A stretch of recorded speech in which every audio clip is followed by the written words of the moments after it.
You're listening to Stories Behind the Songs with Chris Blair. For more information, check out chrisblair.com. In this episode, I'm sitting down with my buddy Matt Rogers. Matt has songs recorded by Randy Houser, Brett Eldridge, Jimmie Allen, Brad Paisley, Justin Moore, Luke Bryan, Dustin Lynch, Chris Young, Dylan Scott, Gary Allan, Mitchell Tenpenny, many, many more. I could go on and on. So far, 4 of those songs have gone #1 in the US and 5 #1s in Canada. Plus, just recently, right after we recorded this podcast, he won his first Grammy on February 5th with the smash hit Till You Can't that he wrote for Cody Johnson. We're going to talk about all of that in this episode. We're going to talk about the story behind that song. We're going to talk about the story behind We Went that he wrote for Randy Houser, The Long Way for Brett Eldridge, how he got into songwriting in the first place and was writing 2 to 3 songs a day. I love this guy so much. Let's get to it. Here's Matt Rogers. Hey guys, this is Chris Blair, and I'm back here with another Stories Behind the Songs with my buddy Matt Rogers. Matt, good to be here. So good to have you, dude. Always a pleasure. Man, so let's go back and just kind of start from the beginning. You've got cuts by Dylan Scott, Cody Johnson, Jimmie Allen. I mean, I can go on and on. You got like 15 cuts or something like that, plus 3 #1s or 4 #1s or something like that in Canada. Yeah. 4 here and I think 5 in Canada. Yeah. So, man, it's like the success has just been amazing. Let's go back to as a kid, when did you figure out you wanted to do this? My dad gave me a guitar, I think when I was in 5th grade, something like that. I was always trying to figure out harmonies because he listened to a lot of the Eagles, the Beatles. So I would kind of sit around trying to figure out harmony, and I think he just put 2 and 2 together. Gave me a guitar, and I just started playing. I never liked taking lessons because it felt too structured, so I'd always try to learn things by ear. And I think if you're a musician and you play an instrument, inevitably you start trying to write music. Yeah. And so it was pretty early on. I would definitely say 5th grade, 6th grade is when I really started diving into music. And where was this? Where'd you grow up? I grew up in northeastern Pennsylvania. Okay.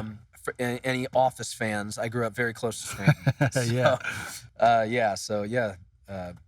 Right on the Pennsylvania-New York border. That's awesome. Yep. So when did you make the move to Nashville then? So I went to grad school at Syracuse for journalism.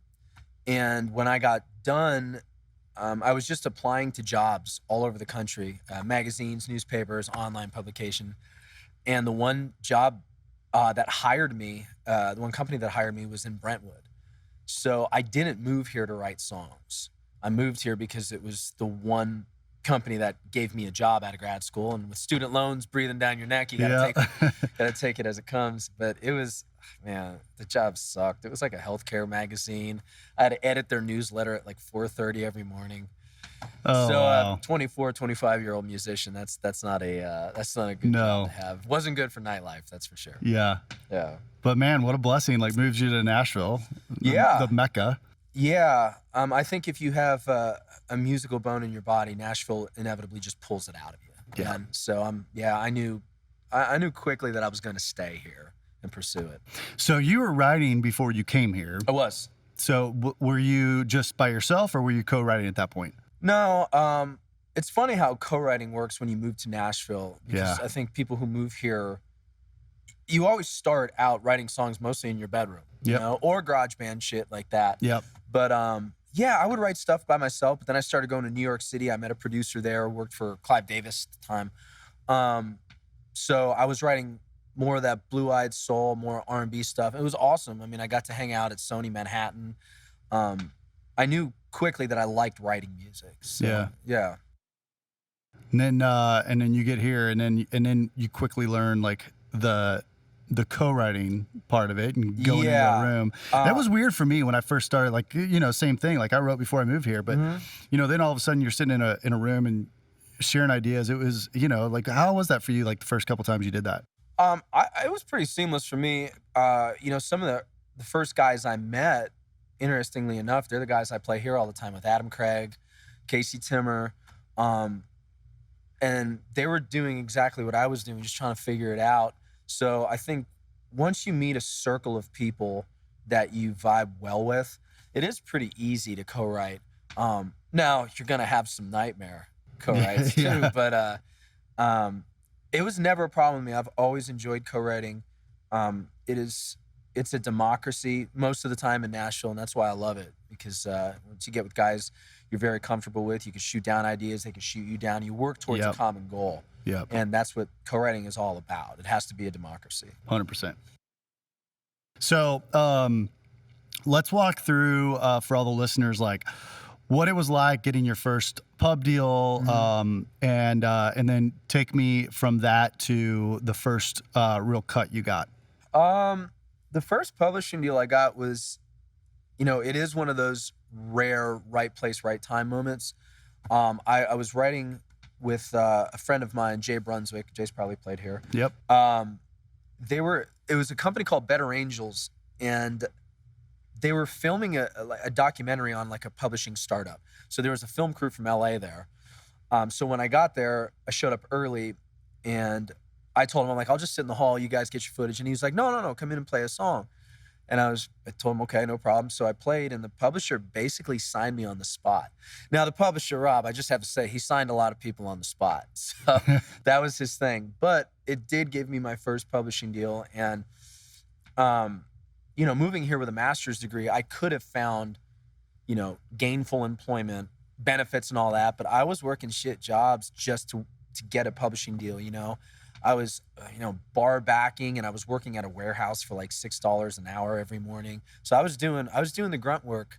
So when I finally got the publishing deal, it didn't pay me a lot, but I think when you can sign a deal, at least to some degree, it validates you as a songwriter. Like, okay, now I can say I could pursue this as a career. Yeah.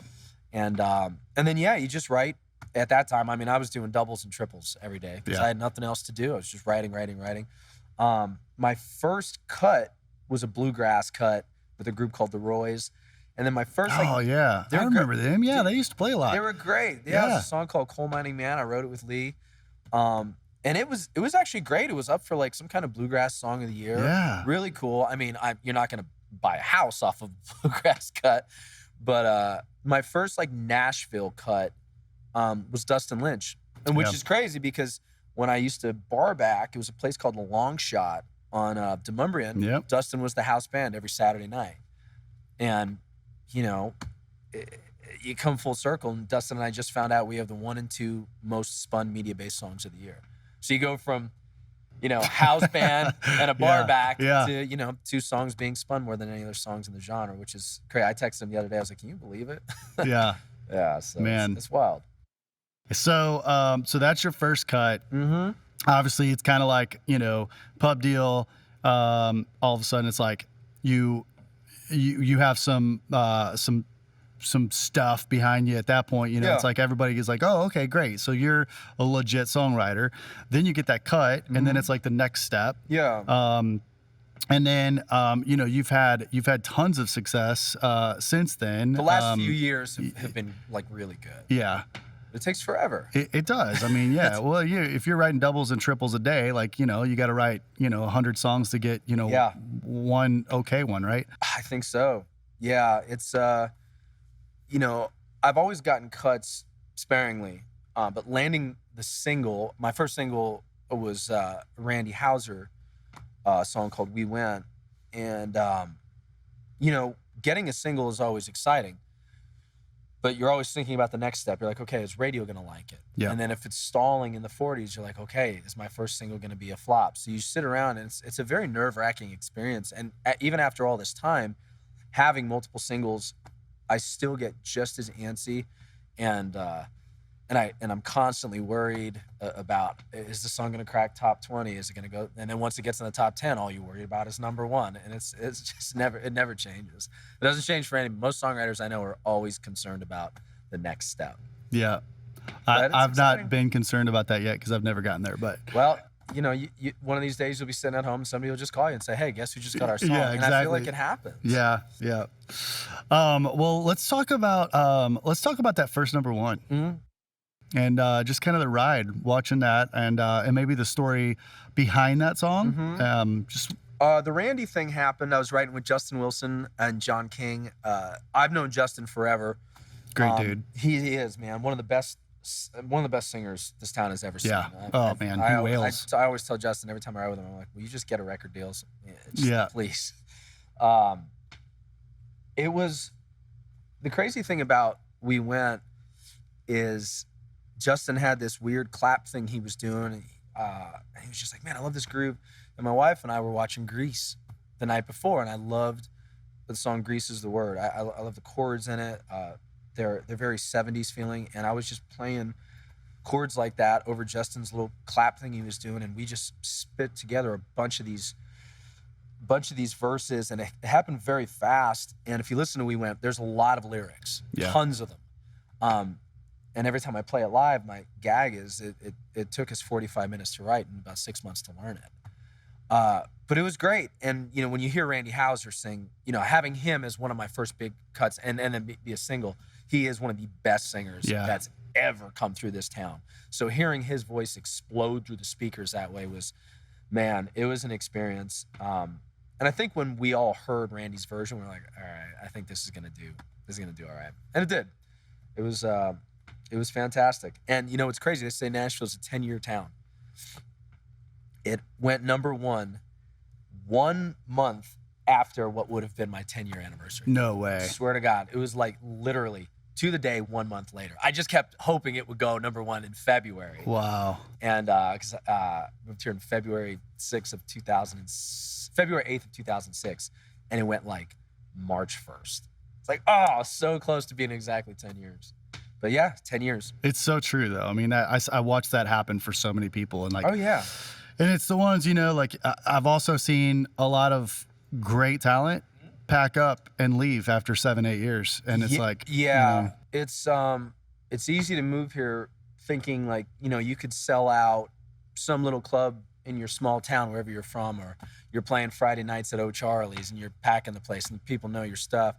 Moving here, you start to realize, yes, you might be talented, but there are 200, 300 people in line just as talented, if not more, and some less talented, but you have to know that coming here. It's the talent pool is, I mean, it is so deep, and I'm still amazed sometimes, even when I write with younger writers, how good some of them are. Mm-hmm. I'm just like, man, you know, I could barely remember what it was like being in my 20s moving here, you know. I'm 41 now, but it's there's always some new crop of talent looking to take your place, so you have to stay on your A game. Yeah, that's imperative in Nashville. 100%. Yeah, man, I it's running around. You know, when I first moved here, it was the same thing. You know, just like, you know, I grew up in St. Louis.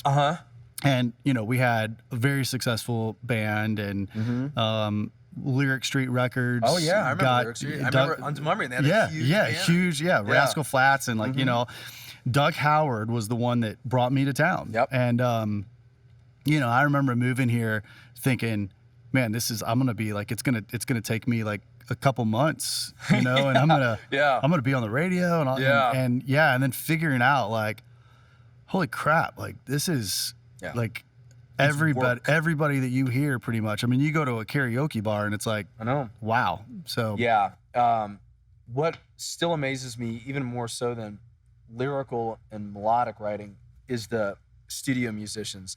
Like, I will still go to Ilya's studio and track one-offs, and to watch how fast those guys work. And I mean, they use the number chart, which apparently that's only done in Nashville, which is really cool.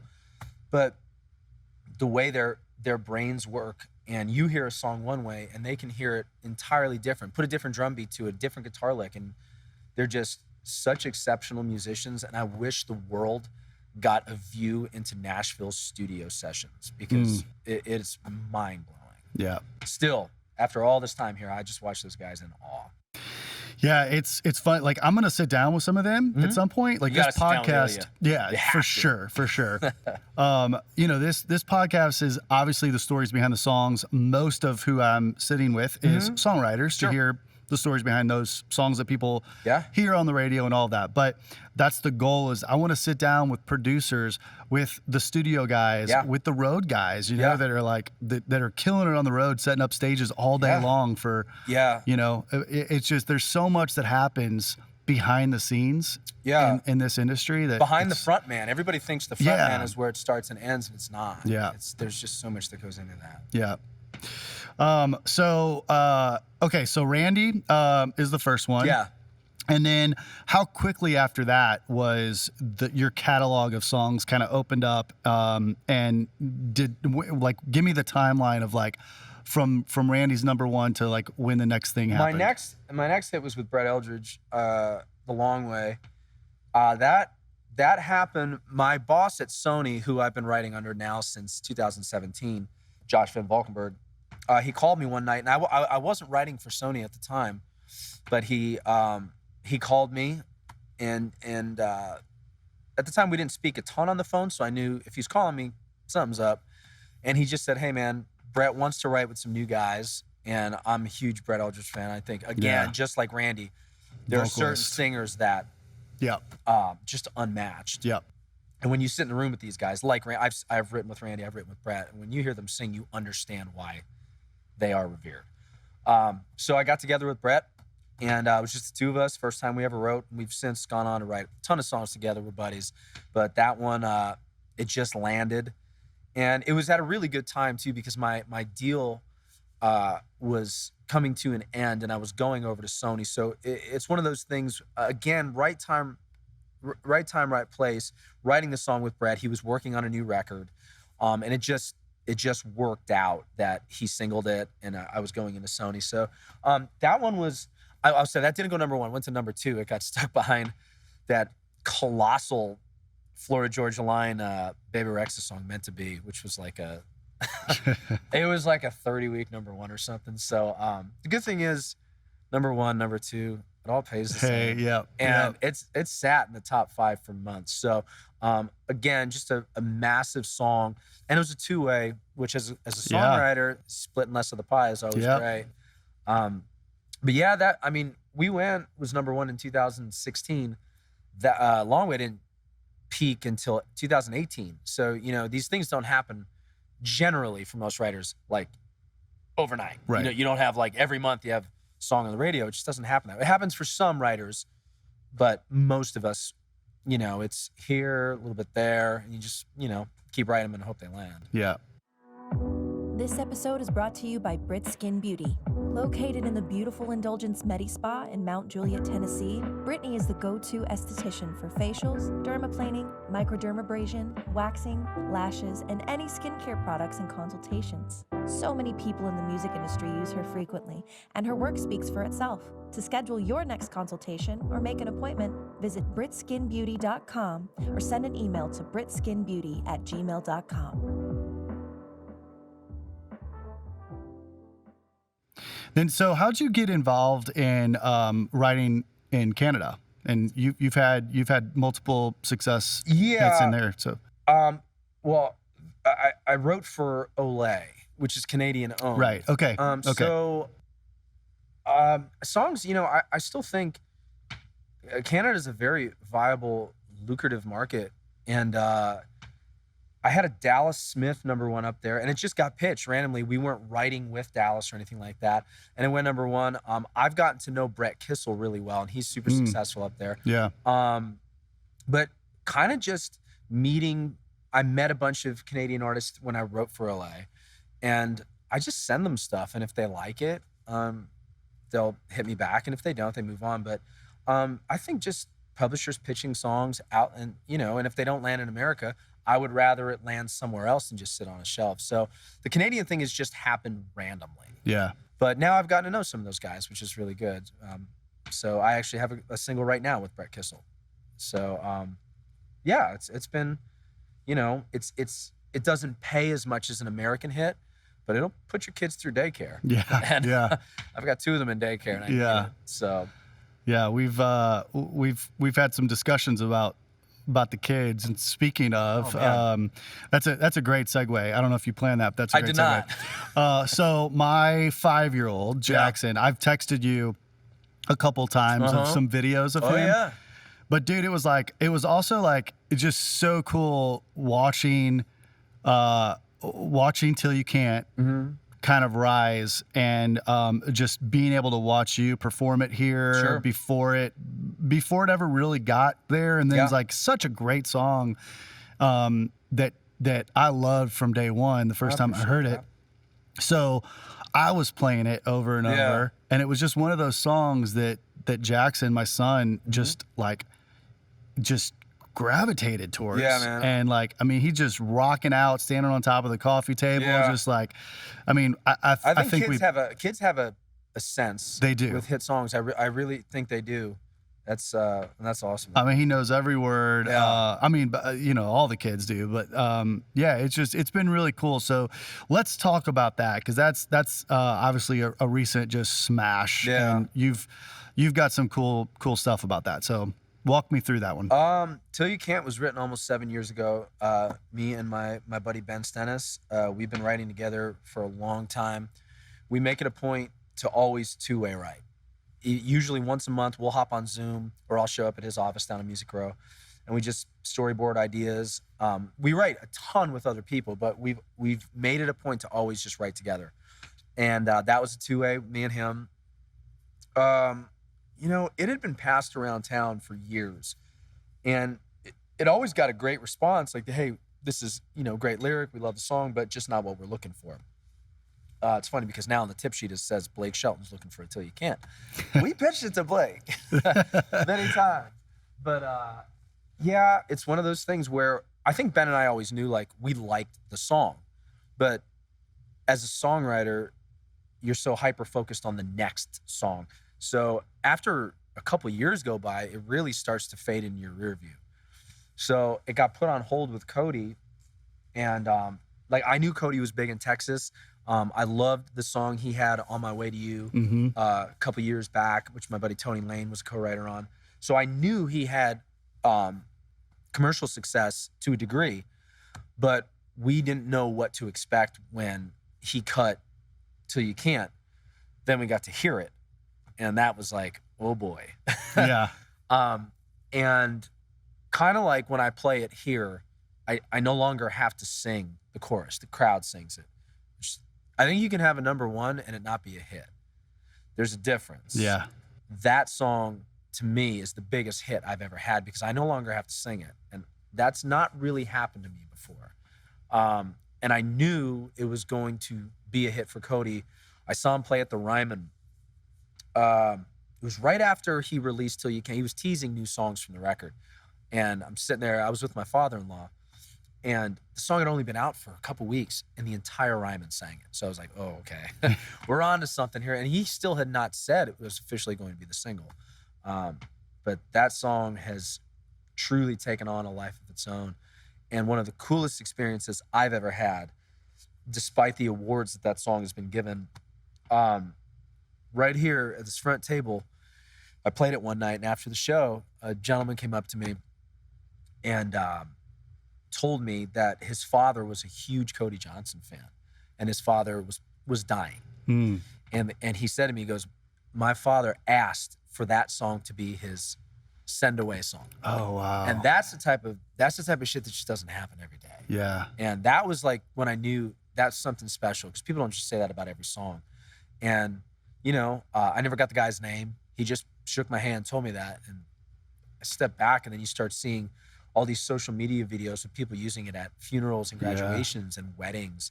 And yeah, that song really took on a life of its own. Yeah. And Cody sold it. Take me back to the writer's room.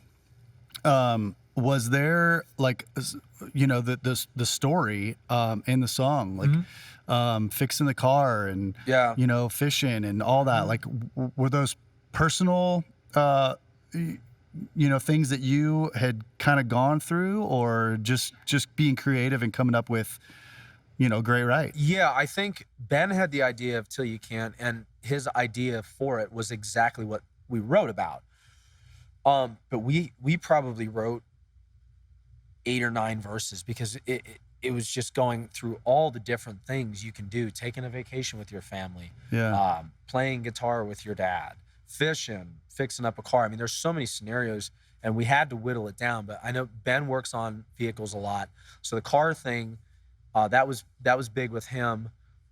Fishing is just something, for the most part, especially with country audiences, that's the one activity it seems like if people could do one more thing with their grandfather or their father or their son, that would be it.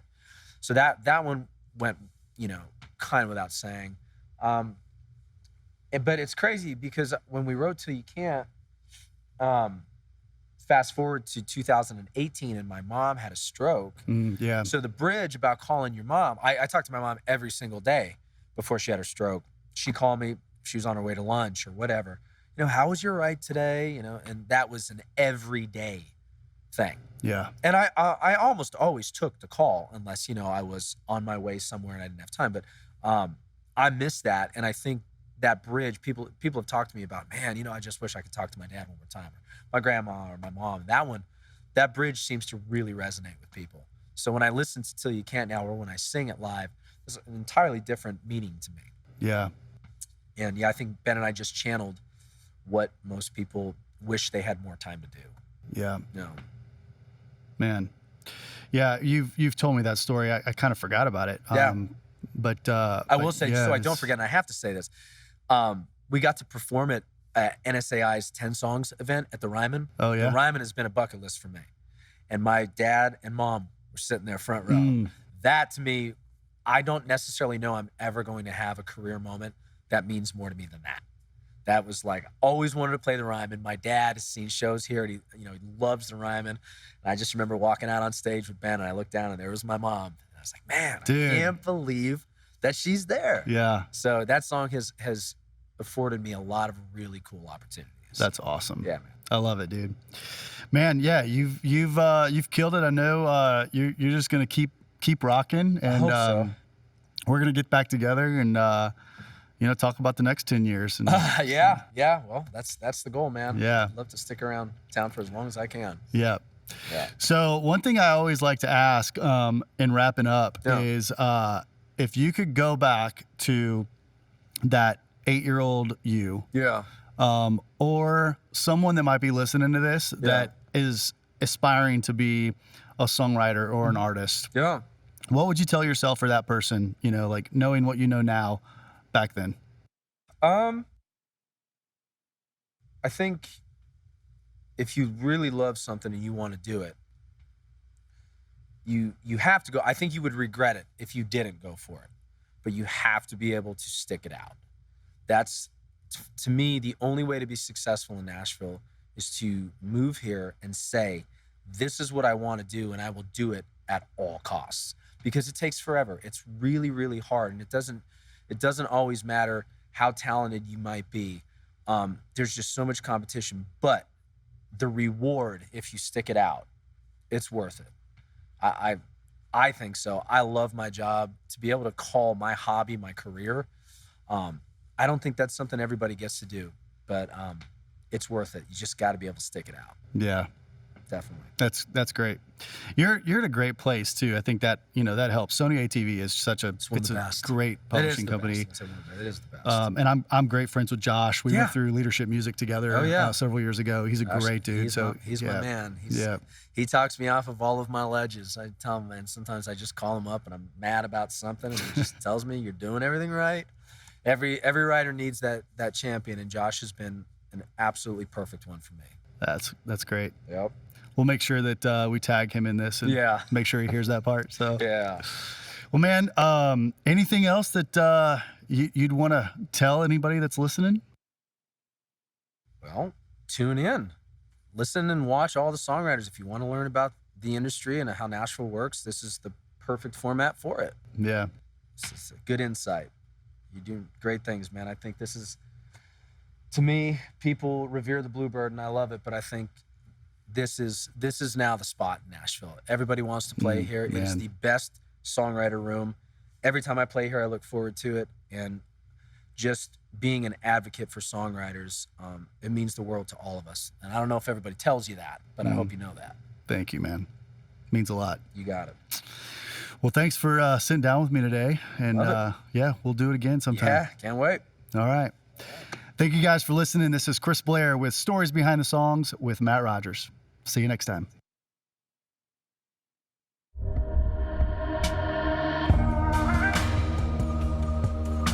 This has been an episode of Stories Behind the Songs with Chris Blair. For more information after the show, head over to chrisblair.com. That's where you can find information on these episodes, trailer notes, video links, all kinds of great stuff. Also, make sure to leave us a great rating on iTunes, like and follow us on Spotify, YouTube, wherever you listen to podcasts. Leave us a comment, let us know what you think. I really hope that you think this show is awesome, and we really appreciate the love and support. I promise to keep gathering great content and continuing to sit down with more amazing songwriters and artists as we grow. Thanks so much for listening. Thanks for the support. We'll see you next time.